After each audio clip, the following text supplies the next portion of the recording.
अच्युतं केशवं रामनारायणं कृष्णदामोदरं वासुदेवं हरिं श्रीधरं माधवं गोपिकावल्लभं जानकीनायकं रामचन्द्रं भजे।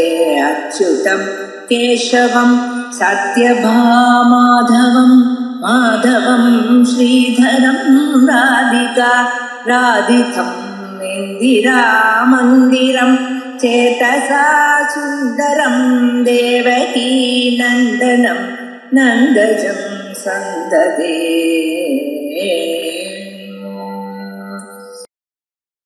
ओम सदाशिवसमारम्भां शङ्कराचार्यमध्यमाम् अस्मदाचार्यपर्यन्तां वन्दे गुरुपरम्पराम्.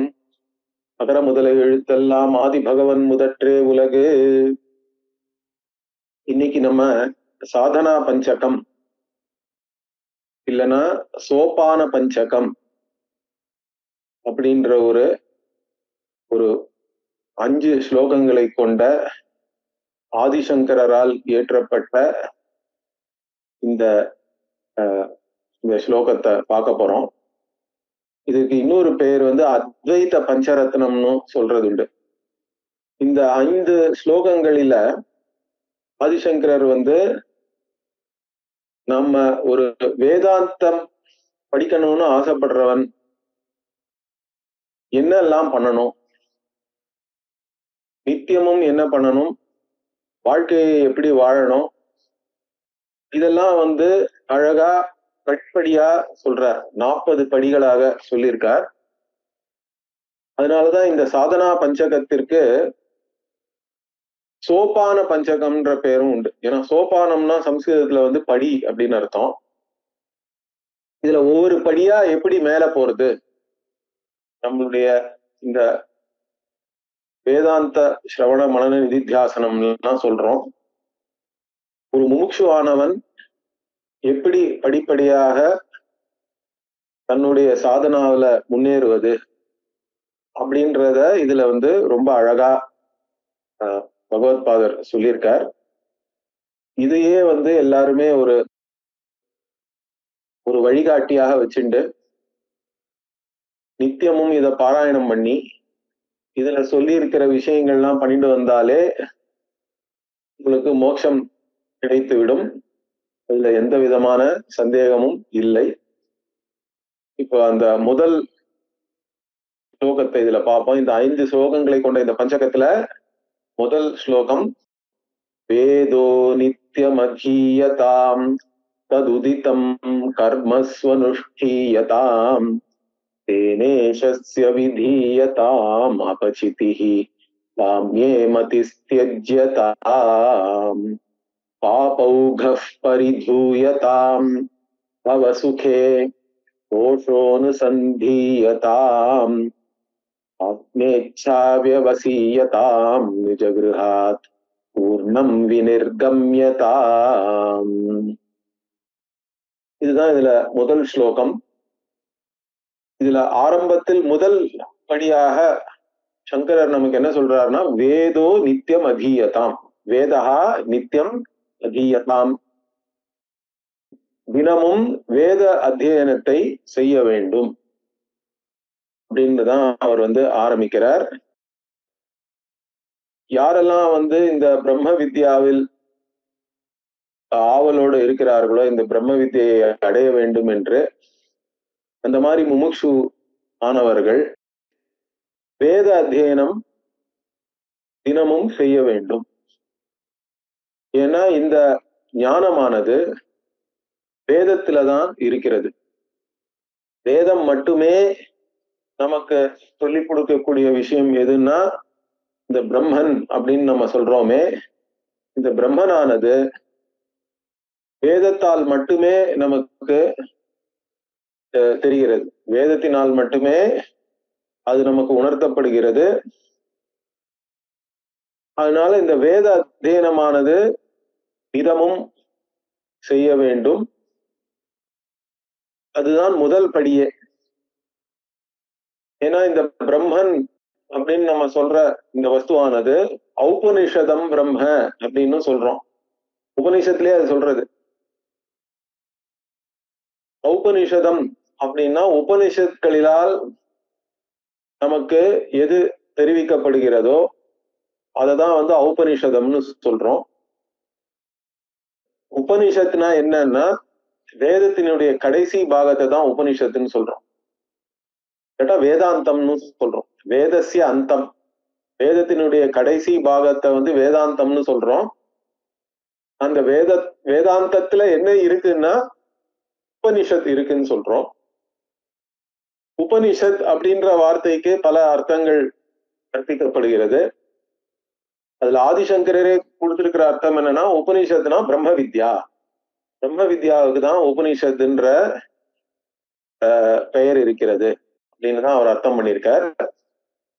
இல்லாட்டா குருவிடன் போய் கிட்டக்க உக்காந்துக்கிறதுலாம் சில பேர் அர்த்தம் கொடுக்குறாங்க. ஏன்னா அந்த ஷத் அப்படின்றது ஷத்லு அப்படின்ற தாத்து இருக்கு. அந்த தாத்துல இருந்து எடுத்துட்டோம்னா இந்த உபனிஷத்துக்கு 3 விதமான அர்த்தம் ஷத் தாத்துல இருந்து வரலாம். விசரணம், கதி, அவசாதனம்னு இருக்கு. விசரணம் அப்படின்னா அனர்த்தங்களை எல்லாம் எந்த ஞானமானது அதெல்லாம் இல்லாமல் நசித்து போக செய்கிறதோ அந்த விசரணம்னு பேர். அதுக்குதான் ஷீரியத்தே. இப்போ ஒரு விஷயம் அப்படியே அரித்து இல்லாமல் போவது அது விசரணம்னு சொல்லலாம். அந்த மாதிரி நமக்கு எதெல்லாம் தேவையில்லையோ, எதெல்லாம் அனிஷ்டமோ, எது நமக்கு ஹிதம் இல்லையோ இதெல்லாம் இல்லாம போகிறதுக்காக எந்த ஞானம் நமக்கு ஏதுவாக இருக்கோ அந்த ஞானத்தை உபனிஷத்துன்னு சொல்றோம். அதே மாதிரி பிரம்ம கமயதி அப்படின்ற அர்த்தத்திலையும் கத்தி அர்த்தம் எடுத்துட்டோம்னா எந்த ஞானமானது பிரம்மனை நமக்கு தெரியப்படுத்துகிறதோ. அதே மாதிரி சமூலம் சம்சாரம் அவசாதயத்தின்னு சொல்றார். அவசாதனம்னா அதனுடைய காரணத்தோட ஒண்ணுத்தை அழிச்சிடுறது, மூலத்தோட அதை அழிப்பது. இந்த சம்சாரம் அப்படின்னு நம்ம சொல்ற நமக்கு இருக்கிற கஷ்டத்தை அதனுடைய காரணத்தோட எந்த ஞானமானது அழித்து விடுகிறதோ அந்த ஞானத்தை நம்ம உபனிஷத்துன்னு சொல்றோம். இந்த மாதிரி 3 விதமான எப்படி அர்த்தம் எடுத்துட்டாலும் பிரம்ம வித்யா தான் இந்த உபனிஷத்திற்கு அர்த்தம்.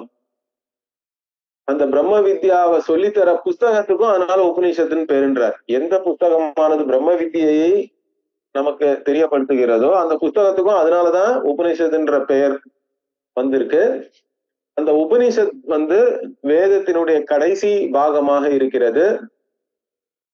அந்த பாகம் முமுட்சுவானவன் அதை அத்தியாயனம் பண்ணணும். அப்படி இல்லைனாலும் முழு வேதத்தையுமே ஒருத்தன் அத்தியாயனம் பண்ணணும். ஏன்னா முதலில் முமுட்சுவாக இல்லைன்னா கூட வேதத்துல என்ன சொல்லி இருக்குன்னு முதல்ல தெரிஞ்சுக்கணும். எல்லாரும் நம்ம சனாதனி அப்படின்னு யாரெல்லாம் சொல்றோமோ அவங்க எல்லாருமே நம்ம தர்மத்தை அனுஷ்டானம் பண்ணணும்னு நினைக்கிறவங்க எல்லாருமே வேதத்துல என்ன சொல்லியிருக்குன்னு தெரிஞ்சுக்கணும். ஏன்னா வேதம் தான் நம்ம தர்மத்திற்கு மூலம் அப்படின்னு தர்மசாஸ்திரங்கள்லயும் சொல்றது. மனு தர்மசாஸ்திரத்திலையும் வேதோ தர்மம் தர்ம மூலம்னு சொல்லியிருக்கு. வேதம் தான் அகில தர்ம மூலம்னு சொல்றோம். எல்லா விதமான தர்மங்களுக்கும் நமக்கு மூலமாக இருப்பது எங்கிருந்து நமக்கு தெரிகிறதோ, எது தர்மம் எது அதர்மம், எதை செய்யணும் எது செய்யக்கூடாது, இந்த மாதிரி ஞானமும் வேதத்துலதான் இருக்கு. அதனால அந்த வேதத்தை அத்தியனம் பண்ணணும். முக்கியமா பிராமணர்களாக பிறந்தவர்கள் வேத அத்தியனம் பண்ணணும். அவங்களுடைய ஸ்வசாக்கை அத்தியனம் பண்ணணும். யாருக்கு ரிக்வேதமோ ரிக்வேதம் படிக்கணும், யார் சாமவேதமோ சாமவேதம் படிக்கணும், எதிர்வேதிகள் எதிர்வேதம் படிக்கணும். அத்தர்வண வேதக்காரங்கள் நிறைய பேர் இப்ப இருக்காங்களானே தெரியல. அவங்க அந்தந்த வேதத்தை அத்தியனம் பண்ணணும். அப்படி பண்ணினா அப்ப அந்த அத்தியனம் பண்ணிட்டு கூட அது டெய்லியே சுவாத்தியாய பிரவச்சனாபியாம் ந பிரமதித்தவ்யம்னு தைத்திரிய உபநிஷத்துல சொல்லியிருக்கு. அந்த மாதிரி சுவாத்தியாயமானது தினமும் பண்ணணும். முமுட்சுவானவர்கள், இந்த காலத்துல வேத அத்தியனம் பண்ணாதவர்கள் அந்த உபனிஷத் பகுதியாவது நித்தியம் அத்தியனம் பண்ணணும். அப்ப அந்த மாதிரி அத்தியனம் பண்ணினோம்னா, வேதம் எடுத்துனோம்னா அதுல 95% வந்து கர்மகாண்டம் தான் இருக்கு. வேதத்துல கடைசி பகுதி ஒரு சின்ன பகுதி தான் வந்து நம்ம உபனிஷத் ஆத்ம வித்யா அப்படின்னு சொல்ற பகுதி இருக்கு. இல்லைன்னா நம்ம சம்ஹிதை, பிராமணம் அப்படின்னு வேதத்தெல்லாம் பிரிக்கலாம். சம்ஹிதையில வேத மந்திரங்கள் இருக்கு, பிராமணத்துல வந்து நம்ம ஆங்கிலத்துல சொல்ற மாதிரி ப்ரோஸ் பகுதியெல்லாம் இருக்கு. அதுலயே கடைசியில ஆரண்யக்கம்னு சொல்றோம். காட்டுல போய் இருக்கக்கூடிய வானப்பிரஸ்தர்கள் செய்யக்கூடிய உபாசனைகள்லாம் வந்து ஆரண்யக்கத்துல சொல்லியிருக்கு. அந்த ஆரண்யக்கத்துல ஒரு பகுதியாக நிறைய இடத்துல வந்து இந்த உபனிஷத்தும் இருக்கு, பிரம்ம வித்யாவானது. இந்த உபனிஷத் வந்து வெறும்னா ஒரு சின்ன பகுதி தான் கடைசியில இருக்கு. அதனாலதான் அதுக்கு வேதாந்தம்னு பேரு. இப்போ அதை விட்டுட்டு மற்ற வேத பகுதிகள் எல்லாமும் நம்ம படிச்சோம்னாலும் அதுல இருந்து நம்ம என்ன கர்மாவெல்லாம் செய்யணும் அப்படின்னு நமக்கு தெரியுது. ஏன்னா வேதத்துல வந்து விகித கர்மம்னு சொல்றோம். இதையெல்லாம் நீ செய்தே ஆக வேண்டும் தினமும் அப்படின்னு வேதம் வந்து விதிக்கிறது. நம்ம வேதத்துல வந்து பல விதிகள்லாம் இருக்கு. அந்த விதி வந்து நமக்கு என்ன விதிக்கிறதுனா, நித்தியமாக சில விஷயங்கள் செய்யணும். நித்தியம்னா தினமும். அதுக்கு என்ன எனக்கு தகுதி வேணும்னா, நீ உயிரோட இருந்தாலே நித்தியமா நீ டெய்லி செஞ்சுதான் ஆகணும் சில கர்மான்லாம் இருக்கு. அப்படி சொல்றா நம்ம பெரியவாள்லாம். என்ன சொல்றா, அதுக்கு என்ன தகுதினா, ஒருவன் உயிரோட இருந்தாலே அது போறோம், அந்த அதுவே ஒரு தகுதி தான். அதனால நித்தியமாக கர்மா செஞ்சுதான் ஆகணும் அப்படின்னு இருக்கு. அதுல இந்த சந்தியாவந்தனாதிகள் எல்லாமும் இருக்கு. இப்ப யாரு சில பேர், நிறைய பேருக்கு சந்தியாவந்தனம் கூட இப்ப பண்ண தெரியறது இல்ல. சந்தியாவந்தனம் எல்லாம் தெரியலனாலும் நம்ம தர்ம காரியம்னு சொல்லக்கூடிய பூஜைகள் ஒவ்வொரு குடும்பத்திலையுமே குலத்திலையுமே சில வழக்கங்கள்லாம் இருக்கு. அதுபடி நம்ம என்ன தர்ம காரியங்கள்லாம் பண்ண முடியுமோ அதெல்லாம் தினமும் செய்ய வேண்டும். அதுதான் இங்க வந்து வேதோ நித்தியம் அதீயதாம் தத் உதிதம் கர்ம ஸ்வனுஷ்டீயதாம் சு அனுஷ்டீயதாம்னு சொல்றார். அனுஷ்டானம், அனுஷ்டீயத்தானா அனுஷ்டானம் செய்ய வேண்டும்னு அர்த்தம். சு அனுஷ்டானம்னா என்ன, நல்லபடியாக அனுஷ்டானம் பண்ணணும். ஏன்னா ஏனோ தானோன்னு செய்யறதுன்னு ஒண்ணு இருக்கு.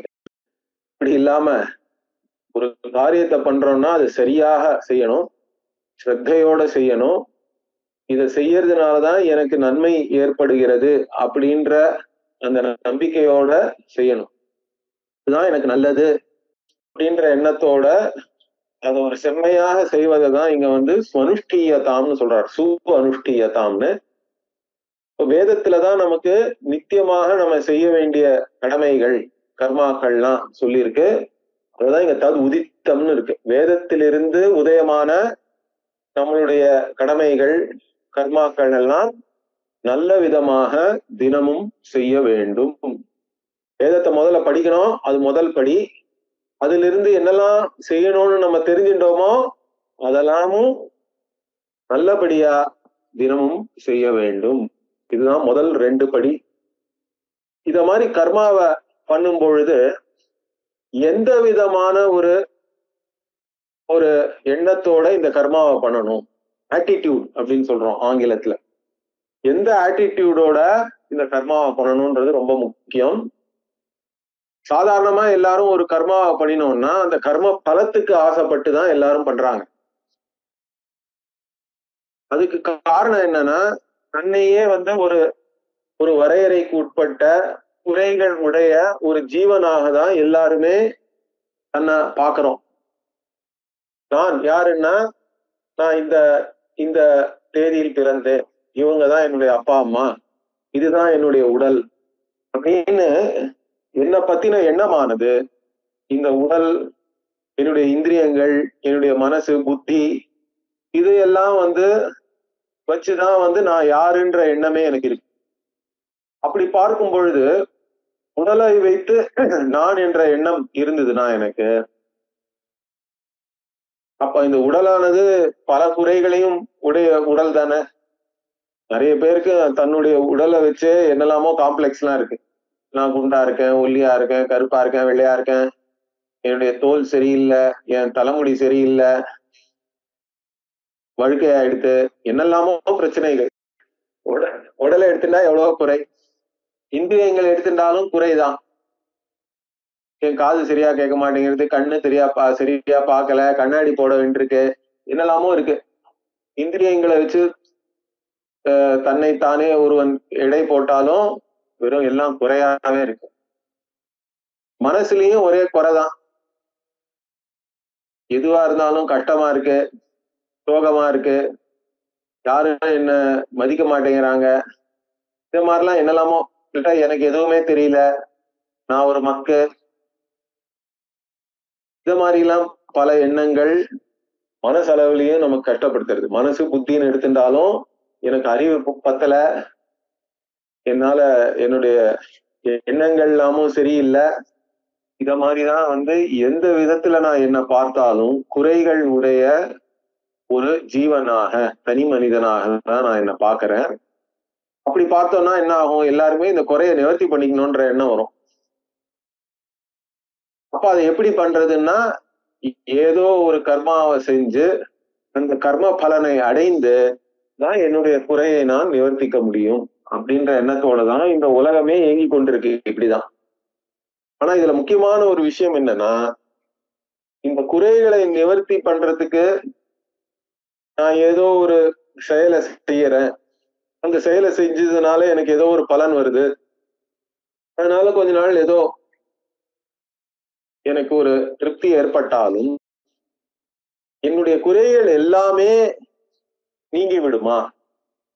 நான் செய்யற இந்த கர்மாவினால, நான் அடையக்கூடிய கர்ம பலத்தினால என்னுடைய குறைகள் எல்லாமே எனக்கு தீர்ந்து நான் பூரண திருப்தியோட இருக்கேன் அப்படின்னு யாராவது சொல்ல முடியுமான்னா யாராலையும் அதை சொல்ல முடியாது.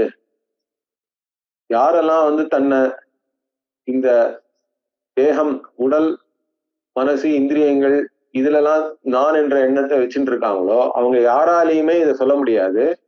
ஏன்னா எவ்வளவுதான் நீங்க கர்மாவை செஞ்சு அதனால ஒரு பலனை அடைந்தாலும் கர்மா என்பதே ஒரு வரையறைக்கு உட்பட்டதுதான், அது அல்பமானதுதான்.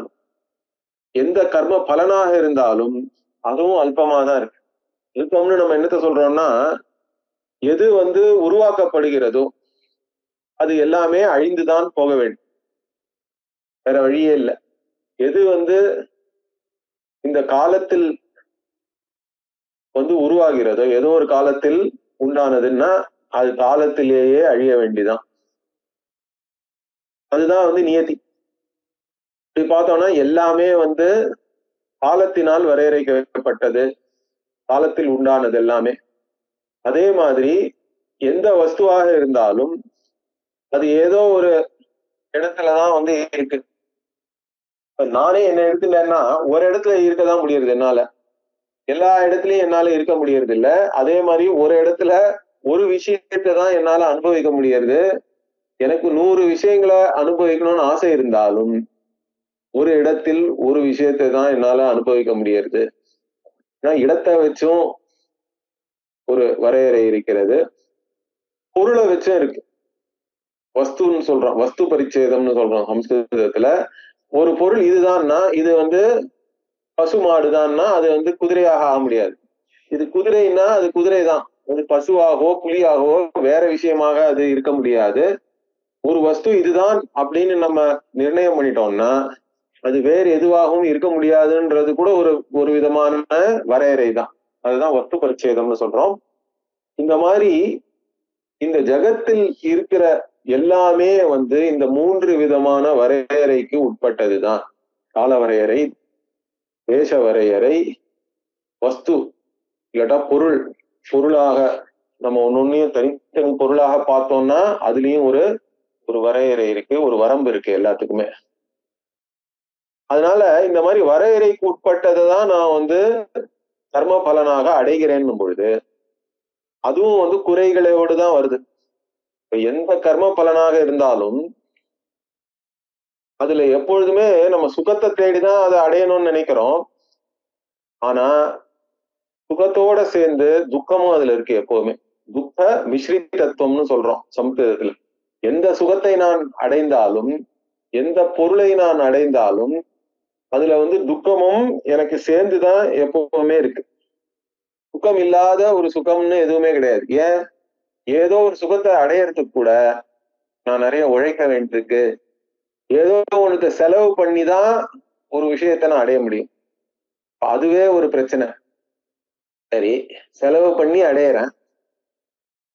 அடைஞ்சா கூட அதை என்கிட்ட தக்க வச்சுக்கிறதுக்கும் நான் நிறைய உழைக்க வேண்டும். ஒரு கார் வாங்கினேன், ஜாலியா இருக்கலாம்னு பார்த்தா அது சர்வீஸ்க்கு எடுத்துன்னு போனோம். ஜாலியா நான் அதை ஊர் சுத்தலான்னு பார்த்தா டயர் பஞ்சர் ஆயிடுத்து. இத மாதிரி ஏதாவது ஒரு பிரச்சனை அதை அனுபவிக்கும் பொழுதும் இருக்கு. அப்போ ஒரு விஷயத்த அனுபவிக்கிறதுக்கும் அதை தக்க வச்சுக்கிறதுக்கும் வேற நான் செலவு பண்ண வேண்டியிருக்கு. அதுல என்னுடைய காலத்தை விரயம் பண்ண வேண்டியிருக்கு, பணத்தையும் விரயம் பண்ண வேண்டியிருக்கு. எல்லா விதமான விரயமும் இருக்கு. அதனால அது தவிர இன்னொரு விஷயம் என்னன்னா, நீங்க எதையெல்லாம் அடையறீங்களோ ஒரு நாள் அது உங்களை விட்டு போயிடும். வேற வழியே கிடையாது. எப்பொழுதுமே ஒரு விஷயத்த நாம வச்சுக்கிறோன்றது முடியாத காரியம். போகும்போதும் நமக்கு துக்கத்தை தர்றது. ஒரு விஷயத்த அடையறதுக்கும் துக்கம், அதை தக்க வச்சு பாதுகாத்து அதை அனுபவிக்கும் போதும் துக்கம், அது என்னை விட்டு போனாலும் துக்கம். என்னும் பொழுது எந்த சுகமாக இருந்தாலும் அது துக்கத்தோட கலந்துதான் இருக்கே தவிர வெறும்ன சுகமாக இருக்குன்னு சொல்லக்கூடிய மாதிரி எதுவுமே இல்லை இந்த உலகத்துல நான் அடையக்கூடியது. இப்படி இருக்கும் பொழுது அப்ப எதுக்காக இதை போய் நான் அடையணும் அப்படின்னு ஒருத்தனுக்கு ஒரு எண்ணம் வரலாம். ஏன்னா இந்த கர்ம பலனை அடைந்து நான் பூரண திருப்தியை அடைய போறேன்னு யாருக்கும் சொல்லவே முடியாது. இப்ப நான் பூர்ணமாக திருப்தி அடைகிற மாதிரி ஏதாவது இருக்கா இந்த உலகத்துல? நான் எவ்வளவு கஷ்டப்பட்டு முயற்சி எடுக்கலனாலும் பரவாயில்ல, நான் முயற்சி எடுக்க ரெடியா இருக்கேன், நான் தயாரா இருக்கேன் முயற்சி எடுக்க. ஏன்னா அந்த மாதிரி ஏதாவது ஒண்ணு இருக்கான்னு பார்த்தா இந்த உலகத்துல அந்த மாதிரி ஒரு விஷயமே இல்லை அடையறா மாதிரி. கர்மாவை செஞ்சு முயற்சி எடுத்து எதை அடைந்தாலும் அது எனக்கு பூர்ண திருப்தியை தருமா, அது எப்பொழுதுமே என்னோடு இருக்குமா அப்படின்னு பார்த்தோம்னா அந்த மாதிரி எதுவுமே இல்லை. அந்த மாதிரி எதுவுமே இல்லைன்னா இந்த நம்மளுடைய ஞானிகள்லாம் என்னத்தை அடைஞ்சாங்க? ஏன்னா நம்ம ஞானிகளுடைய வாழ்க்கையில இருந்து முக்கியமா தெரிஞ்சுக்க வேண்டியது என்ன? ஞானிகள்லாம் எனக்கு ஏதோ ஒண்ணுத்த அடைந்துதான் நான் சந்தோஷமா இருக்கணும்ன்றது அவங்களுக்கு கிடையாது. இதுதான் அவங்க கிட்ட நம்ம தெரிஞ்சுக்க வேண்டிய முக்கியமான விஷயம். இது என்கிட்ட இருந்தாதான் நான் சந்தோஷமா இருக்கேன் அப்படின்றது கிடையாது அவங்க கிட்ட. அதே மாதிரி இது என்கிட்ட இருந்து போயிடுத்துன்னா என்னுடைய சந்தோஷமும் அதோட போயிடுத்துன்ற எண்ணமும் அவங்களுக்கு கிடையாது. அப்படின்னா என்ன அர்த்தம்? எதுவுமே பாதிக்காமல் எதையும் நம்பி இல்லை அவங்களுடைய ஆனந்தமானது. அதுதான் நம்ம ஆத்மானந்தம்னு சொல்றோம். என்னுடைய சொரூபமே ஆனந்த சொரூபம்தான். எதையோ ஒண்ணுத்த அடைந்துதான் நான் ஆனந்தப்படணும்ன்ற அவசியம் இல்லை. அதனால சொல்ல போனா நான் இந்த மாதிரி விஷயங்கள் எல்லாம் அடைந்து நான் பெறுகிற விஷய சுகம் கூட என்னுடைய ஆத்மா ஆனந்தம் தான் அந்த மாதிரி வெளிப்படுறது அப்படின்னு தெரிஞ்சுக்கிறது தான் இந்த ஞானம். இப்போ நான் உண்மையா நான் தேடுவது குறைகளே இல்லாத, வரையறையே இல்லாத, எந்த விதமான வரம்பும் இல்லாத அனந்தமான ஒரு வஸ்துவை தேடுறேன்னா அந்த அனந்தமான வஸ்துவானது கர்ம பலனினால் எனக்கு கிடைக்கக்கூடியது இல்லை அப்படின்றது நல்லா தெரிஞ்சுக்கணும் முதல்ல. இதுதான் பகவான் கீதையிலையும் விவசாயாத்மிகா புத்திகின்றார். விவசாயாத்மிகா புத்திகினா நிச்சயாத்மிகா புத்திகின்னு சொல்றோம். ஒரு நிச்சயமானது உங்களுக்கு ஏற்படணும். பகுத்தறிவுன்னு சொல்லலாம் தமிழ்ல. பகுத்தறிவு எதை பகுத்தறியணும்? நான் தேடுவதோ நிச்சயமான ஒரு சுகம். ஏன்னா யார கேட்டாலும் ஒரு விஷயத்துல தெளிவாக இருக்காங்க. என்ன தெளிவு? உனக்கு வாழ்க்கையில் என்ன வேண்டும்னு கேட்டா எல்லாரும் என்ன சொல்றாங்க? நான் சுகமா இருக்கணும், ஆனந்தமா இருக்கணும்ன்றான். எப்போ நீ ஆனந்தமா இருக்கணும்னு கேட்டா எப்போதுமே ஆனந்தமா இருக்கணும்ன்றான். காத்தால ஆனந்தமா இருக்கணுமா, மத்தியானம் இருக்கணுமா, ராத்திரியில இருக்கணுமான்னு கேட்டா எப்போதுமே நான் ஆனந்தமா இருக்கணும்ன்றாங்க. அதே மாதிரி எங்க உனக்கு ஆனந்தமா இருக்கணும், வீட்டுல இருக்கணுமா, வெளியில இருக்கணுமானா எல்லா இடத்துலயும் நான் ஆனந்தமா இருக்கணும். இதுல இருந்து என்ன தெரியுது? எல்லோரும் தேடுவது அனந்தமான ஆனந்தத்தை தான், அனந்தமான சுகத்தை தான் தேடுறாங்க. ஆனா அவங்க பண்ற தவறு என்னன்னா, இந்த அனந்தமான சுகத்தை அந்தமுடைய முடிவு முடிவடையக்கூடிய இந்த கர்ம பலத்துல போய் தேடுறாங்க. ஏதோ கர்மாவை செஞ்சு என்னத்தையோ அடைஞ்சா அதனால எனக்கு ஏதோ சுகம் வரும்னு நினைச்சிட்டு இருக்காங்க. அந்த சுகத்தையும் எப்படியாவது நீட்டிக்கணும், அது எங்கிட்ட இருந்து போயிடக்கூடாதுன்னுலாம் கஷ்டப்பட்டு இருந்தாலும் அதுல இருந்து அடையிறது என்னன்னு பாத்தீங்கன்னா சுகத்தை தான் அடையிறாங்க. இந்த இடத்துலதான் பகுத்தறிவு இல்லைன்னு அர்த்தம். ஏன்னா நான் அடைய வேண்டியது அனந்தமான சுகம்னா, ஆனா அது கொடுக்கக்கூடிய சாதனத்தை வச்சுதானே நம்ம அதை அடைய பார்க்கணும். ஆனா அதுக்காக நம்ம செய்யற விஷயம் அதை கொடுக்கக்கூடியதாக இல்லை. இந்த விஷயத்தை யார் உணர்ந்து விட்டாரோ, இதுதான் உபநிஷத்து பரீட்ச லோகான் கர்மச்சித்தான் நாஸ்தி அகிருத்தா கிருத்தேன பிராமணஹா நிர்வேதமாயாத்துன்னு சொல்றது. பிராமணஹானா இந்த இடத்துல பிரம்மத்தை அறிய வேண்டும் என்ற ஆசை உடையவனை பிராமணன் சொல்லலாம். இந்த விதமான பக்குவப்பட்ட மனசை உடையவன் தான் பிராமணன். அவனுடைய எண்ணம் எப்படி இருக்குன்னா, அவன் இந்த உலகத்தை எல்லாம் பரீட்சை பண்ணி பார்த்து என்ன தெரிஞ்சுன்றான், நான் உண்மையா எனக்கு என்ன வேணும்னு நினைக்கிறேனோ அது எல்லாம் கர்மாவினால் நான் அடைய முடியாது அப்படின்ற ஒரு நிச்சயம் ஏற்பட்டு விடுகிறது.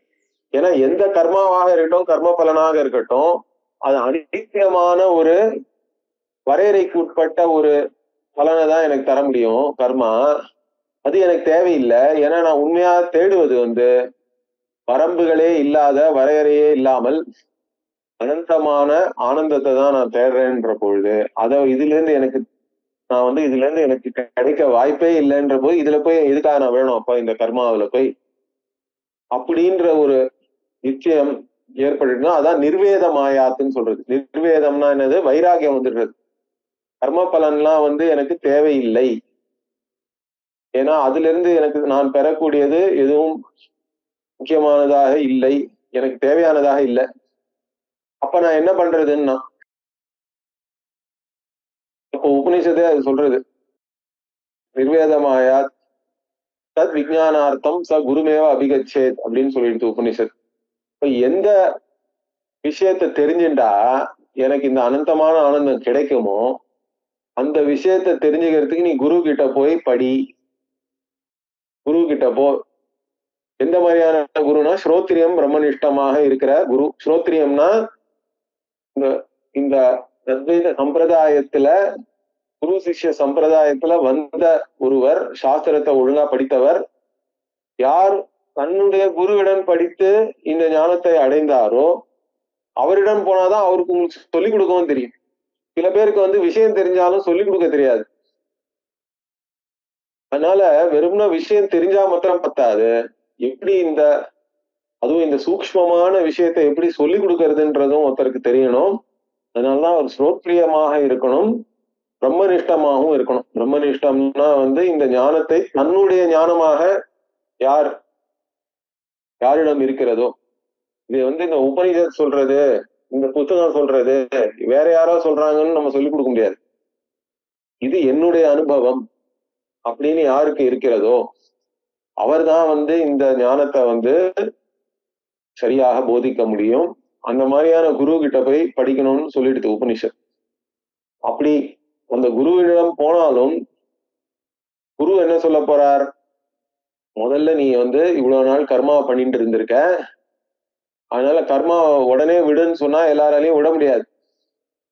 அதனால கீதையிலையும் பகவான் என்ன சொல்றாரு அர்ஜுனன் கிட்ட, நீ என்ன கர்மா இருக்கிறதோ, உனக்கு கடமை என்னவோ, எது செய்ய வேண்டியதோ அதை நீ செய், அதை விட்டு விடாத. செய்ய வேண்டியதுன்னு பார்த்தனா வேதம் நித்தியமாக நீ சிலதெல்லாம் செய்யணும்னு சொல்றதுன்னா அதெல்லாம் செய்ய வேண்டியதுதான் எல்லாருக்குமே. அது தவிர சூழ்நிலையை பொறுத்தும் இருக்கு. ஏன்னா ஒருவன் பிரம்மச்சாரியாக இருந்தால் அவனுக்கு சில கடமைகள்லாம் இருக்கு. யார் இல்லறத்துல இருக்காங்களோ அவங்களுக்கு வேற விதமான கடமைகள்லாம் இருக்கு. அப்புறம் வேலையில இருந்தெல்லாம் ஓய்வு பெற்று வானப்பிரஸ்தன் ஆயிட்டோம்னா அவங்களுக்கு வேற விதமான கடமைகள்லாம் இருக்கு. ஆசிரமத்தை வச்சு சில கடமைகள்லாம் இருக்கு. இதுதான் ஆசிரமம்னு சொல்றோம். பிரம்மச்சரிய ஆசிரமம், கிரகஸ்தாசிரமம், வானப்பிரஸ்தாசிரமம் எல்லாம். அதே மாதிரி வர்ணத்தை வச்சும் தர்மம் இருக்குன்னு சொல்றோம். நம்ம இந்த காலத்துல வர்ணம்ன்றது கொஞ்சம் குழப்பத்துல இருக்கு. இருந்தாலும் நீங்க ஒரு வேலையை எடுத்துட்டீங்கன்னா அந்த வேலை உங்களை சில விஷயங்கள்லாம் செய்ய வைக்கும். ஒரு வேலைக்குன்னு சில கடமைகள்லாம் இருக்கு. நீங்க ஒரு போலீஸ்காரர் ஆயிட்டீங்க, இல்லட்டா நீங்க போய் ராணுவத்துல சேர்ந்துட்டீங்கன்னா அதுக்காக சில கடமைகள்லாம் இருக்கு. ராணுவ வீரன்னா அவனுக்குன்னு சில கடமைகள் இருக்கு.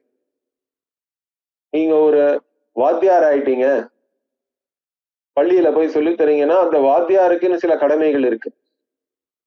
நீங்க ஒரு அரசாங்க அதிகாரி ஆயிட்டீங்கன்னா அதுக்கு சில கடமைகள் இருக்கு. மாதிரி எல்லாருக்குமே அவங்க செய்யற தொழிலை வைத்தும் கடமை இருக்கிறது. அவங்க வாழ்க்கையில எந்த நிலையில இருக்காங்கன்றதை வச்சும் கடமை இருக்கு. இதுதான் வர்ணாசிரம தர்மம்னு சொல்றோம். தொழிலையும் வாழ்க்கை நிலையையும் வைத்து உங்களுக்கு என்ன செய்ய வேண்டியதோ அதை நீங்க செய்துதான் ஆக வேண்டும். ஆனா இப்ப அதை எதுக்காக செய்யறீங்க? இந்த ராகத்வேஷத்திலிருந்து விடுபடணும்ன்றதுக்காக அதை செய்யறீங்க. ஏன்னா சாதாரணமான மக்கள் எதுக்காக கர்மாவை செய்யறாங்கன்னா கர்ம பலத்தின் மேல் ஆசைப்பட்டு செய்யறாங்க. ஆனா யாருக்கு இந்த பகுத்தறிவு இருக்கிறதோ, எந்த மாதிரியான பகுத்தறிவு, எது நித்தியம் எது அனித்தியம், எதை நான் உண்மையாக தேடுகிறேன் அப்படின்ற ஒரு தெளிவு யாருக்கிட்ட இருக்கோ, நான் அனந்தமான ஒரு விஷயத்தை தேடுறேன், அது இந்த கர்ம பலத்திலிருந்து எனக்கு கிடைக்காதுன்னு ஒருத்தருக்கு தெளிவு ஏற்பட்டுடுச்சுன்னா அப்ப அவர் கர்ம பலத்திற்காக கர்மாவை செய்யறாருன்னு நம்ம சொல்ல முடியாது.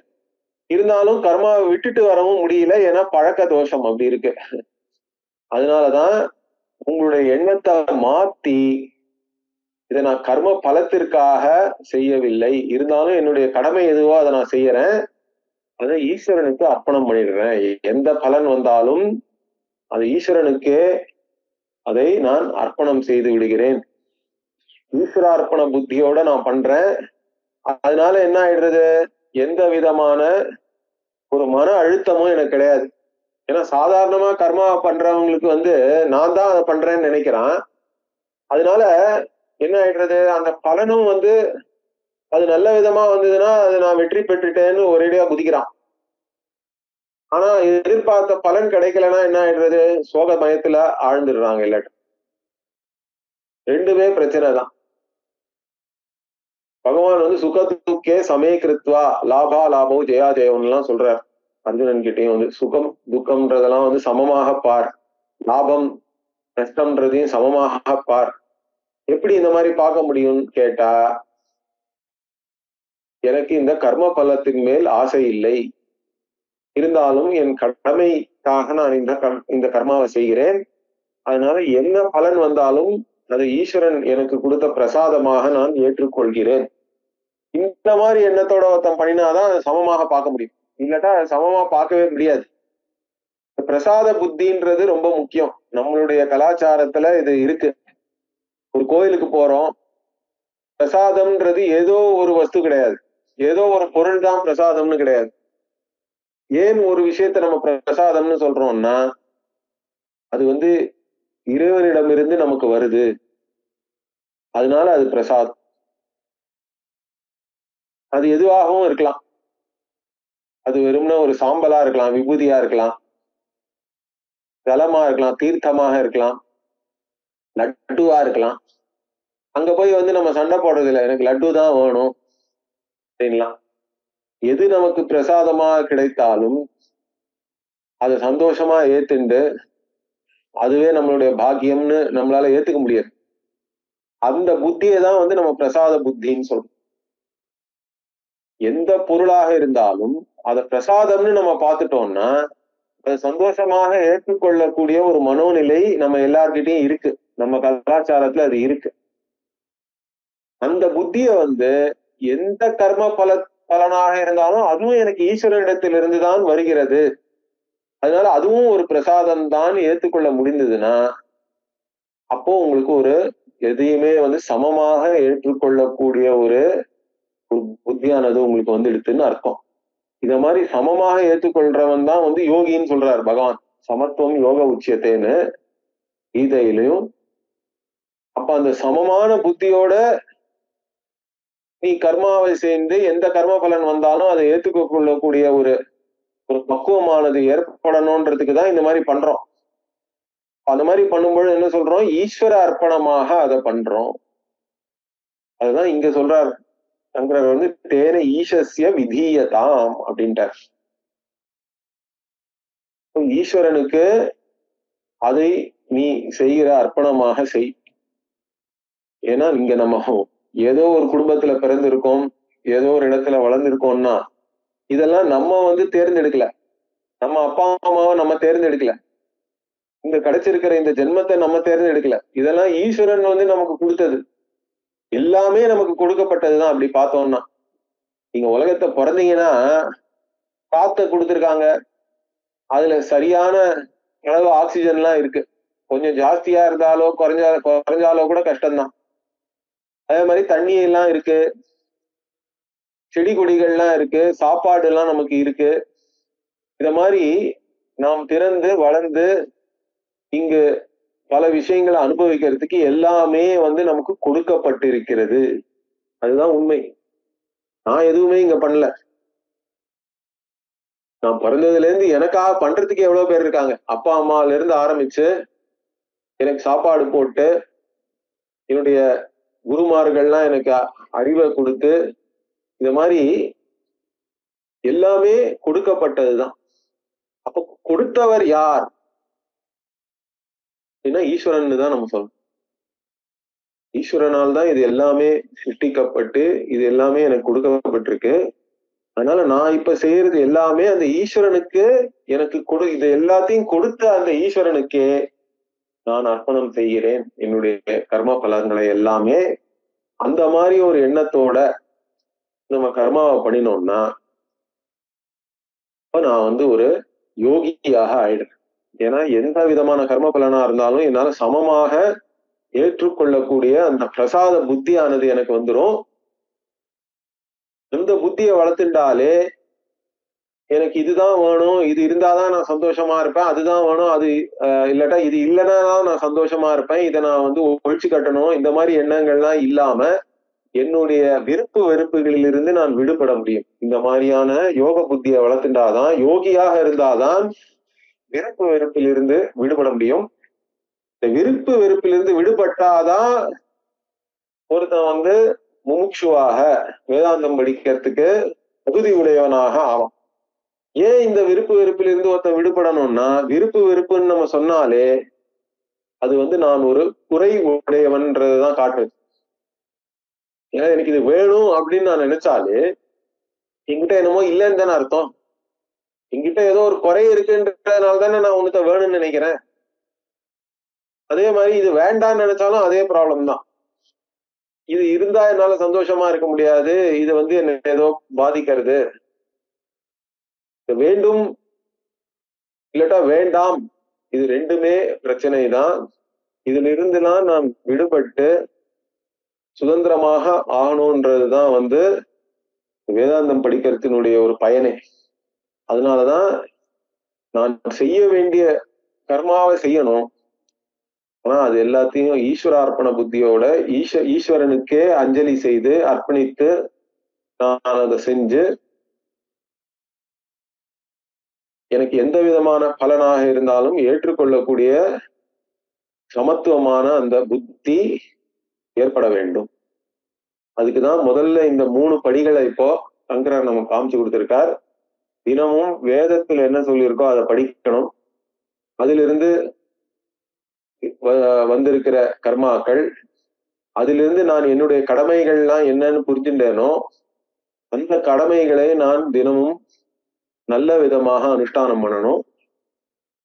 அதே மாதிரி அந்த கர்மாக்களை பண்ணும் பொழுது அந்த பலனை பத்தி கவலைப்படாம இது வந்தாதான் நான் சந்தோஷமா இருக்க முடியும்னு நினைக்காமல் எது வந்தாலும் எனக்கு சந்தோஷம்தான். ஏன்னா இதை நான் பண்றதே ஈஸ்வரனுக்கு நான் செய்யற ஒரு அர்ப்பணமாக இதை செய்யறேன், ஈஸ்வர அர்ப்பண புத்தியோட அதை செய்யறேன்ற அந்த எண்ணத்தோட செஞ்சோம்னா அதுக்கப்புறமா நம்ம முன்னேறுவதற்கு அது வழிவகுக்கும். இந்த முதல் 3 படியை இப்ப பார்த்திருக்கோம். இன்னும் 37 இருக்கு இதுல சங்கரர் சொல்ல போறார். அதெல்லாம் நம்ம தொடர்ந்து பார்ப்போம். அடுத்த வகுப்புல பார்ப்போம் 4வது படியில். ஓம் பூர்ணமதః பூர்ணமிதம் பூர்ணாத் பூர்ணமுதச்யதே பூர்ணஸ்ய பூர்ணமாதாய பூர்ணமேவாவசிஷ்யதே. ஓம் சாந்தி சாந்தி சாந்தி. ஹரி ஓம் ஸ்ரீ குருभ्यो நமः.